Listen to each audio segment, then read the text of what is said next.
In this video number 4 of the FreeCAD Basic series, I will show a step-by-step process of how we can build a 3D model using a single sketch, something that is not possible in the new and the recent version of FreeCAD, the FreeCAD 1.1. The entire process will take place in the pattern workbench, highlighting the thickness, linear pattern, multiform, and Boolean tools. I will start the modeling in a blank document. I will save it as model full. I will create a body object by pressing the new body icon. I will create a sketch by pressing the new sketch icon. And I will attach the sketch to the XY plane. Here I am with the sketch open in the Skecher workbench. What I will do here is create all the geometry needed for operations like extrude and pocket. I will start by creating two hexagonal geometries, which I will later use to generate this hexagonal grid. Then I will create the geometries for the main shape of the object. Finally, I will create the geometries for these pockets. I will go to Skecher Geometries, expand triangle tool, select hexagon, and then create two hexagonal geometries like this. Next, I will make this line a vertical line by going to Skecher Constraints, expand these tools, and select Vertical Constraint. Next, I will select these two construction cycles and make them equal. Next, I will select Dimension tool, click on the cycle, and set a diameter of 6 millimeters. I will skip the tool, and then I will drag these geometry, and I will change the geometries to construction geometries by pressing this icon. I will select the line tool, and I will pick the mid of this line and the mid of this line here and create this construction line. Change back to normal geometries, and in the Skecher constraints, I will select perpendicular constraint and make these two lines perpendicular. Next, I will select parallel and make these two lines parallel. Next, I will select the dimension tool and set a length for this construction line, which is 1 millimeters. And I have the geometry full constrained, as you can see. The next thing that I will do in these two geometries is to create two reference dimensions that I will later use to define uniform spacing between the holes. And to do that, the first thing that I will do is to hide these all constraints by pressing this icon.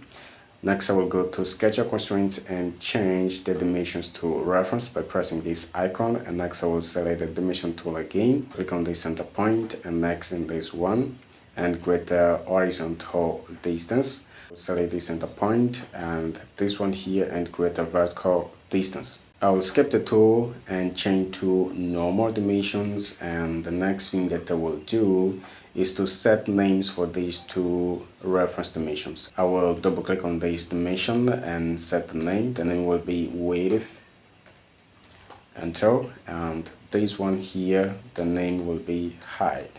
And I will hide these constraints here by pressing this icon 2 times. The next thing that I will do is to go to the Skecher Geometries and select the polyline tool and create these two lines here. Fillet, and next I will create a fillet here on this corner. I'll skip the tool and then I will select this point and delete it because I don't need it on this geometry. Next, I will select this geometry in this way and I will create copies, 2 copies of this geometry. Ctrl C and now Ctrl V, and next I will move this geometry. I will select the geometry again, Ctrl C and Ctrl V, and I drag the geometry. Next I will select the polyline tool from the Skecher Geometries and try to close this geometry. I will skip the tool, and the next I will apply some vertical and horizontal constraints for these lines here. I will start by selecting this line, this one here, and this, and I will make them vertical. Next, this line here, this one, and this, I will make them horizontal. Next, I will select this line here, this one here, and this, and make them equal because they have the same width.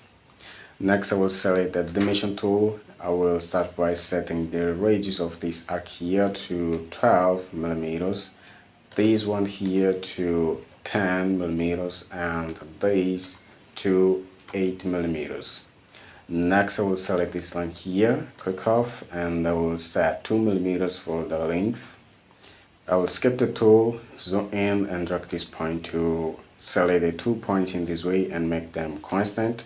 2 degrees of freedom. As you can see, the next thing that I will do is to set the height and the width of this geometry. So I will start by selecting the dimension tool again. Next I will click on this line here and the horizontal axis 50 millimeters, and from the vertical axis to this line here the distance will be 8 millimeters. I will hide these all constraints, and now I will select the centered rectangle from Skecher geometries and start the first geometry, and this point 100 millimeters by 12 millimeters. And now on this point here I will create another rectangular geometry 12 millimeters by 50 millimeters, and I have a full constrained geometry. I will skip the tool and then hide these all constraints, and as you can see I created geometry that represents a quarter of this 3D model. The reason is that I don't need to create the full geometry because of the symmetry of the part. I will close the sketch, and next I will try to center the sketch on the 3D view. For this sketch, FreeCAD generated only 3 faces. It was not exactly what I expected, but I can still move forward since the workbench allows extruding fully closed geometries. I just need to select a closed set of geometries and use the commands. So I will start by increasing the size of the lines and points of the sketch here. I will select the sketch on the 3 view and go to its properties, change the line width to 2 millimeters and the point size to 3, and select the top view. I will start by selecting this line here, next this arc, this line here, and this one. And now to close the geometry, the selection, I will select this line, this one here, and next this and this. And click on the pad tool icon, and now I will press home, and the first thing that I will do in the pad parameters is to reverse the duration, 30 millimeters for the length, and then I will press OK. The next thing that I will do on this model is to apply a draft dress up feature. So I will select this face, hold the Ctrl key and this face, this one, and click on the draft dress up feature. And in the draft parameters, the first thing that I will do is to set a neutral plane, which will be this face here. I will click on this button and then select this face and change the angle to 15 degrees, click off, and then OK. The next thing that I will do is to add a thickness to this object. So I will start by selecting this top face, hold the Ctrl key at this face, this one and this one here, and click on thickness 1.75 millimeters, and then I press OK. The next thing that I will do is to create another extrusion. I will start by expanding the tree of the first pad feature and make the first sketch visible. And now I will hide the thickness feature. I will change to top. I will select this edge, this one, this edge, this, and this one here. And to close the geometry, I will select this edge, and next this edge here, and I will click on the pad feature. I will reverse the duration of this extrusion by checking this option, and the length will be 6 millimeters. If I change to the front view, as you can see, I have this. I will press OK to finish this, and next I will create pockets on this model. To do that, I will make the first sketch visible by pressing this icon or by selecting the sketch and press spacebar. Okay, to create the pockets, I will start by selecting these rectangular geometries. So I will select this line, next this one, and this line. And now pocket feature, 5 millimeters, I will press OK. And next I will select this edge, rotate the view, and select this edge here and create the fillet here, 3.5 millimeters, and OK. Now it's time to create a new body object. And this new body object, I will copy the sketch from the first body and move it 6 millimeters down. The reason I need another body with the same sketch is this hexagonal grid. To create it, the holes must not go beyond this edge. Another reason is that the grid starts a little lower. So I will press the knee body command icon. I will expand the tree of the first body object, select the sketch, Ctrl C, and now click in use original selection, Ctrl V to paste the sketch on the document. Now I drag the sketch into the body 001 and spacebar to make it visible. Next, I will select the body 001 on the tree view and go to its properties. I will go to data and change the placement on the Z position -5 millimeters. I will select this pocket and change the length to 4 millimeters, which is the correct length.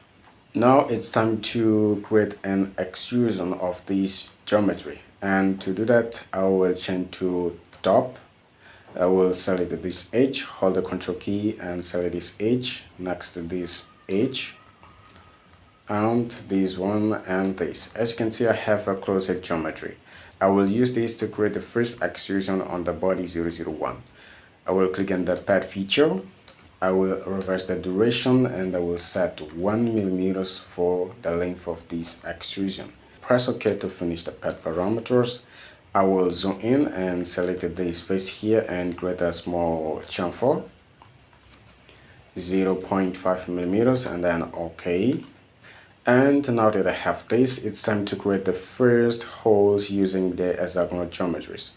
To do that, I will go to the body 001, expand the tree of the first pad feature, and make this sketch visible, spacebar. And here, what I have to do is to select these three faces and use them to create a pocket.